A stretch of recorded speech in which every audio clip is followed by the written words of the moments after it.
Welcome to the Slop Farm. Enjoy the video. You begin by locking in priorities and immediate first tasks. Identify 3-5 high-impact goals and create the initial task list tied to those goals. Once done, assign owners and time estimates so work is actionable. Make sure every task has a dependency or due date to prevent drift. Immediately schedule a kickoff sprint and add recurring check-ins. This gets work flowing. You avoid vague TDOS and set a measurable tempo from day one. Now you construct the detailed timeline and link work together. Break goals into milestones and phases, place tasks on the calendar, and use dependencies so one handoff triggers the next. Once placed, add realistic buffer time and assign each person specific capacity. Make sure to balance workload to avoid bottlenecks.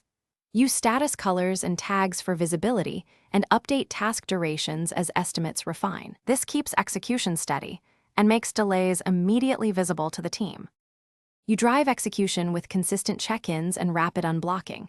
Hold brief daily stand-ups, require status updates, and triage blockers the same day.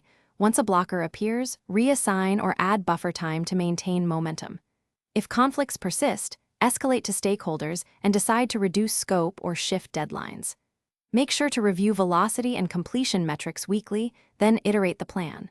A key troubleshooting tip: when progress stalls, reduce scope to preserve momentum rather than overloading the team. Thanks for watching. Consider subscribing if we helped you today.